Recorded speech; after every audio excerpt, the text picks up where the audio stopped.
बिस्मिल्लाहिर्रहमानिर्रहीम।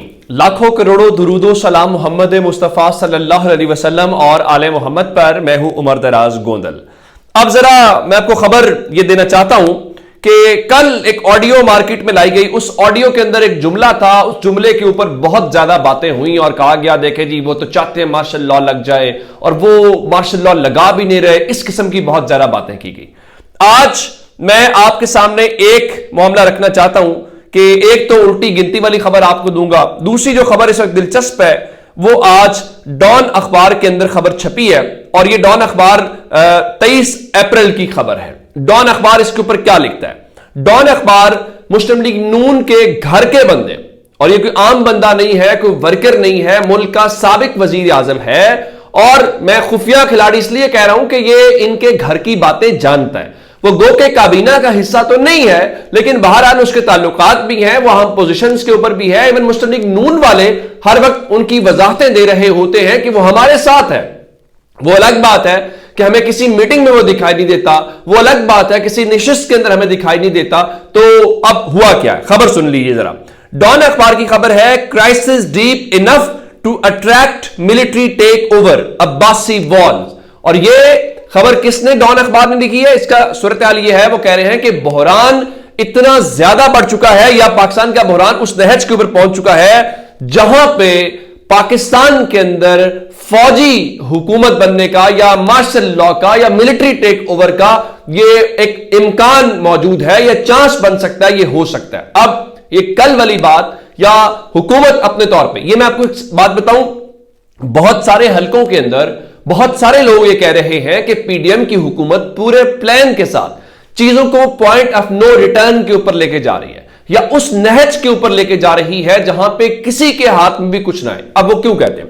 वो ये समझते हैं कि अगर इमरान खान आ गए तो इमरान खान उनका इलाज करेंगे। सो इमरान खान से बचने के लिए जरूरी है कि अपना भी इलाज करवा लिया जाए और इमरान खान का भी इलाज करवा लिया जाए। यानी ये है जिस तरह इमरान खान कहते हैं कि इलेक्शन से भाग रहे हैं, विकटें उठा के भागते हैं, हम इनको खींच के वापस लेके आते हैं कि आओ भाई इलेक्शन लड़ो। इसी तरह से उनका ख्याल यह है कि अब विकटें उठा के भाग जाते हैं और इमरान खान की हुकूमत से बेहतर है कि हम मार्शल लॉ की हुकूमत बर्दाश्त कर ले। और अगले मार्शल लॉ जाहिर है कि 10 साल के लिए जब भी आता है तो कम बेश 10 साल का उसका एक्सपीरियंस होता है, उसका एक टाइम होता है। तो 10 साल कम से कम इमरान खान नहीं आएंगे तो तब तक मरियम नवाज और बिलावल, इनको ये नहीं पता कि जमीनी हकायक बहुत बदल चुके हैं। अब अंदाजा लगाइए कि ये सारा कुछ करने के हवाले से ये अपनी तरफ से बहुत खेल रहे हैं। जिस तरह इमरान खान ने कल बताया, उनका मुझे खौफ है कि 27 अप्रैल के जो 27 तारीख है उससे पहले ये जो मुज़ाकरात की बातें करें ये बुनियादी तौर पे टाइम टेकिंग टैक्टिक्स हैं, यानी टाइम लेना, सूरत हाल को थोड़ा डिफ्यूज करना, उसके बाद देखा जाएगा। कुछ ऐसी ही बात शेख रशीद कह रहे हैं। वो कह रहे हैं कि मुज़ाकरात झांसा है,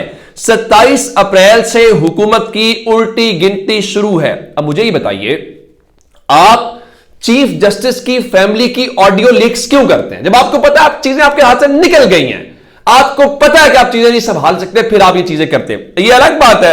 फवाद चौधरी साहब हालांकि बड़े दबंग आदमी हैं, भोले भी मुझे लग रहे हैं, वो क्या फरमा रहे हैं? फवाद चौधरी कह रहे हैं जी जस्टिस मंसूर अली शाह और अतर मिनल्ला को ऑडियो लीक्स पर पोजीशन लेनी चाहिए। मुझे नहीं मालूम कि वो क्या पोजीशन लेंगे, या फिलहाल बहुत सारे लोगों के मफाद के अंदर है जस्टिस उमर अता बंदयाल को मलाइन करना, या बहुत सारे लोगों की ख्वाहिश हो सकती है कि जस्टिस उमर अता बंदयाल जो है उनको इस नहज के ऊपर पहुंचाया जाए। और यही बात साबिक स्पीकर कौमी असेंबली असद कैसर कह रहे थे कि देखिए मुस्लिम लीग नून जो है वो गन पॉइंट के ऊपर सुप्रीम कोर्ट से फैसले लेना चाहती है। जब वो कहते हैं कि ये सुप्रीम कोर्ट है, ये जॉयलैंड नहीं है, तो मैं यही कहता हूं कि मासद के अब कहां से लाए जस्टिस क्यूम, कहां से लाए जस्टिस ख्वाजा शरीफ, जो किताबों में तस्करे करते हैं जनाब कि हमें वो नजराने मिलते थे या हमारा वजीफा लगा हुआ था। अब जाहिर है ये चीजें नहीं है। और ये ऑडियोज और वीडियोस की बातें कहां से आती हैं, ये ऑडियोज और वीडियोस कौन लेके आता है? इमरान खान ने खुद कहा कि ये ऑडियोज रिकॉर्ड करते हैं या कराते हैं,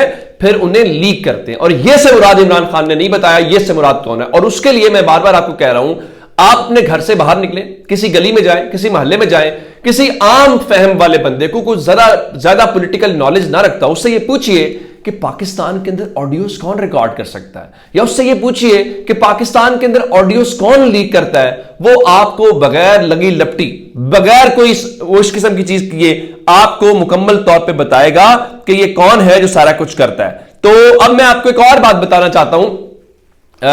जाहिर है इलेक्शन वाला रौला पड़ा हुआ है, मसला तो सारा इलेक्शन वाला है। अब उस चीज से आप अंदाजा ये लगा लीजिए कि जो इनके सालिसी करने वाले हैं उनके भी हाथ खड़े हैं। इस वक्त सालिसी कौन कर रहा है? सिराजुल हक कर रहे हैं। खबरें हैं जी वो कुल जमाती कॉन्फ्रेंस कराना चाहते हैं, लेकिन उससे पहले पहले आपने 27 तारीख तक सुप्रीम कोर्ट को भी सेटिस्फाई करना है।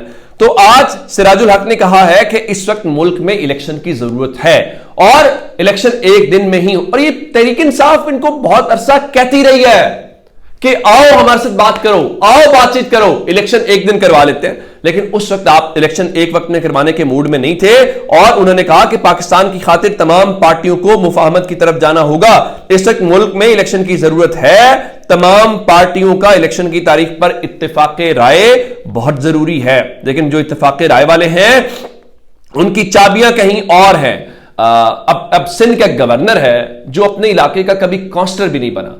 अब उसके पास पैसा है, वो बहुत सारे वो लोग जो कहते हैं कि पाकिस्तान की सियासत हमारी मर्जी से होनी चाहिए, बहुत सारे लोग वो जो कहते हैं कि इस मुल्क के अंदर हमने फैसला करना है कि जमहूरियत कैसी होगी, पार्लियामेंट कैसी होगी, क्या कुछ होगा। उनसे पूछा जाता है कि पाकिस्तान की तबाही के जिम्मेदार कौन है? कहते हैं सियासतदान। बाकी कहते हैं जी हम इसके हर चीज, हर अच्छा काम उनके जिम्मे में है, हर बुरा काम पाकिस्तान के सियासतदानों के जिम्मे है। तो जरा वो कामरान टिसोरी जिनके नुमाइंदे हैं, एक बार कहते हैं कि काबीना का इजलास हो रहा था तो वहां शहबाज शरीफ से पूछा गया कि ये कामरान टिसोरी को आपने गवर्नर लगाया? उनका नहीं, जिन्होंने कहा लगा दिया। और इवन जो आप दूसरी तरफ देखेंगे तो जिनके वो लगाए गए हैं शायद एमकेएम को भी नहीं पता होगा।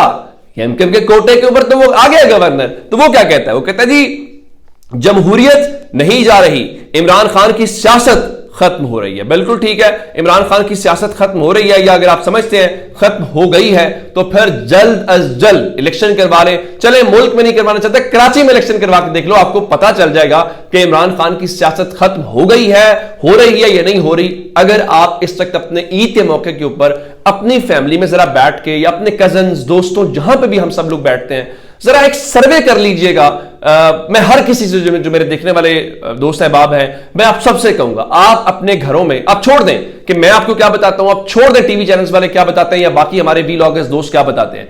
आप जरा खुद आज एक काम करें। आप काम यह करें कि अपनी फैमिली गैदरिंग के अंदर सबका एहतराम करते हुए 5 लोग बैठे हों, 10 बैठे हों, 20 बैठे हों, सबको पूछें, उनके सामने ऑप्शंस रखें पॉलिटिकल पार्टीज की। मिसाल के तौर पर पंजाब में है तो आप नून लीग के ऑप्शन रखें, तहरीक इंसाफ रखें, पीपल्स पार्टी की 3 बड़ी पॉलिटिकल पार्टी है, काफ लीग भी रख दी। उन 4 पॉलिटिकल पार्टीज का वोट मांग ले और पूछें आप किसको वोट देंगे, तो आपको ये फर्स्ट हैंड इंफॉर्मेशन मिल जाएगी कि ये एक्चुअल पोजीशन है ग्राउंड की। आप उसको जरा बड़े लेवल के ऊपर देख लीजिएगा। और इमरान खान को पता है, अब देखें पंजाब वाला इलेक्शन में रौला पड़ गया, अब उसके ऊपर इमरान खान ने बता दिया उन्होंने शाहमूद कुरैशी को, फवाद चौधरी, हमाद अजहर को क्यों नहीं टिकट दिया।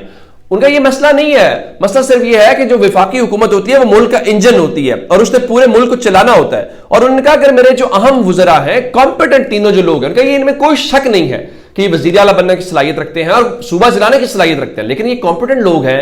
अगर मेरे अहम वुज़रा विफाक को छोड़ के पंजाब में आ जाएंगे तो विफाक की हुकूमत किसने चलानी है? तो इसकी सिर्फ और सिर्फ वजह यह है कि इनको टिकट्स इसलिए नहीं दिए गए। अब आते हैं इस तरफ सऊदी अरब और मुत्तहिदा अरब अमारात के नाम के ऊपर। हमें बड़े अरसे से बताया जा रहा है, अब मई शुरू होने वाला है, फरवरी के अंदर पाकिस्तान और आईएमएफ का स्टाफ लेवल एग्रीमेंट होना था। उससे पहले बड़े दौरे हुए, हमारे आर्मी चीफ भी गए थे और शहबाज शरीफ ने भी दौरे किए यहां पे। तो बताया गया था सऊदी अरब भी तैयार हो गया, मुत्तहिदा अरब अमारात भी, और फिर बताया गया था वो टेक्निकल टीमें आने लगी हैं, सरमायाकारी। कुछ ऐसा नहीं हुआ। अब खबर क्या है? अब खबर यह है, इसहाक डार कह रहे हैं कि पाकिस्तान और आईएमएफ के दरमियान स्टाफ लेवल मुआहदे की तमाम शराइत पूरी हो गई हैं। सऊदीया और मुत्तहिदा अरब अमारात ने आईएमएफ को पाकिस्तान के $3 अरब फाइनेंसिंग की तस्दीक भी कर दिया। बिल्कुल ठीक है, आपने जिस दिन मिनी बजट पास करवाया था आपने उस दिन भी बताया था कि जनाब हमने शराइत पूरी कर दी हैं। फिर शहबाज शरीफ रोजाना की बुनियाद पर बताते हैं जी हमने बिल्कुल शराइत पूरी कर दी है। आईएमएफ पता नहीं किस बात के ऊपर अड़ा हुआ है। इसीलिए आईएमएफ को पता है इस हुकूमत की कोई किसी किस्म की पॉपुलैरिटी नहीं है। ये आज पैसे लेंगे कल असेंबली तोड़नी पड़ जाएगी तो इस मुल्क को क्राइसिस, अल्लाह करे कि जल्दी से जल्दी मुआहदा हो, ये पाकिस्तान के लिए अच्छा है। लेकिन इस मुल्क का इस वक्त एक ही हल है, एक गवर्नमेंट आए, एक स्टेबल गवर्नमेंट आए अगले 5 साल के लिए और वो पाकिस्तानियों की किस्मत के फैसले करें। इस गवर्नमेंट के बस की बात नहीं है। अपना बहुत सा ख्याल रखिएगा। खुदा हाफिज।